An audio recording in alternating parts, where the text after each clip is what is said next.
Social media पर छाए रहने वाले यूट्यूबर और पॉडकास्टर रणवीर अलाहाबादिया एक नए विवाद में फंसते जा रहे हैं। Beer biceps fame Ranveer comedian Samay Raina के शो इंडियाज गॉट लेटेंट के एक एपिसोड में पैनलिस्ट के तौर पर शामिल हुए। सवाल पूछा, क्या तुम अपने माता पिता को रोज सेक्स करते देखना पसंद करोगे या इसे रोकने के लिए खुद उसमें शामिल हो जाओगे? ये यही खत्म नहीं होता। आगे उन्होंने 2 करोड़ रुपए के बदले एक और भद्दी डील का जिक्र किया, लेकिन सेंसरशिप के जमाने में इसको एक जरूरत से ज्यादा तूल देने वाला मुद्दा नहीं बनाया गया। क्यों बदल रही बार-बार अपूर्वा यहाँ? अब डेवलपमेंट ये है कि देश में हिंदू राष्ट्रवादियों का विरोध शुरू हो गया है।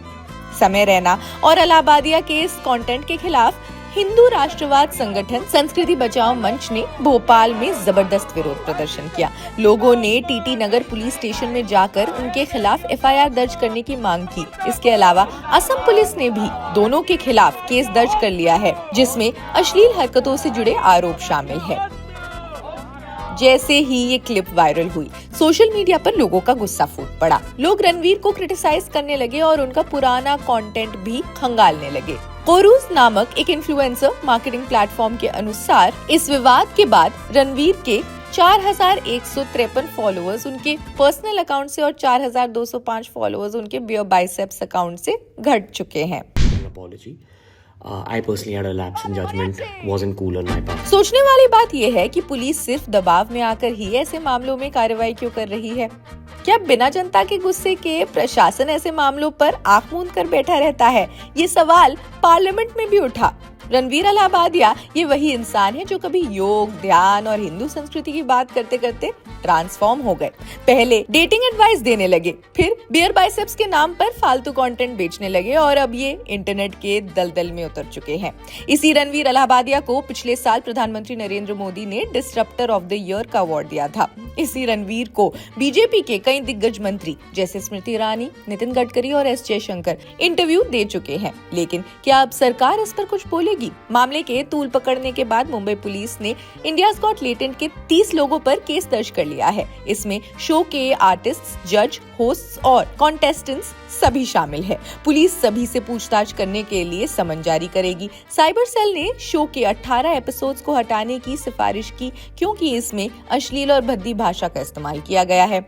असम पुलिस ने समय रैना, अपूर्वा मुखीजा, जसप्रीत सिंह, रणवीर अलाहाबादिया इन सभी के खिलाफ शिकायत दर्ज की है। उन पर भारतीय न्याय संहिता की धारा 296 के तहत अश्लील कृत्यों का आरोप लगा दिया गया है।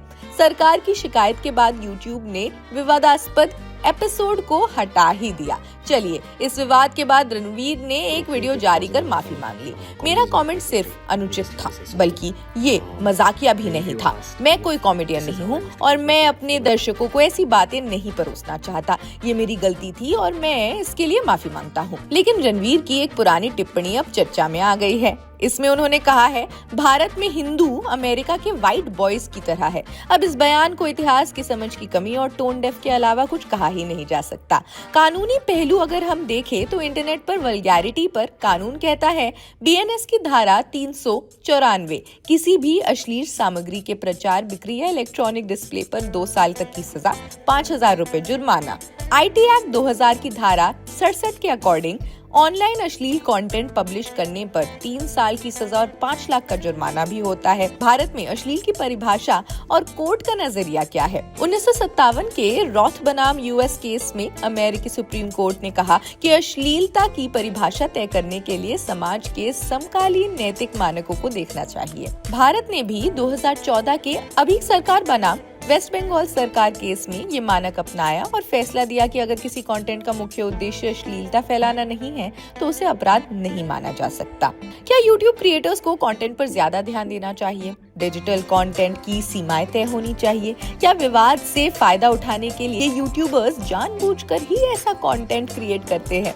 चलिए, आप अपनी राय हमें कमेंट सेक्शन में जरूर बताएं। इस पूरे विवाद को आप कैसे देखते हैं? क्या ये सच में फ्रीडम ऑफ स्पीच का मामला है या फिर एक मजाक जिसको इतना बड़ा बना दिया गया है कि अब उस पर चर्चा होने लगी है? लेकिन वो कहते हैं, comedy is not my forte. Need to use this platform better. That's been my learning from this whole experience. I promise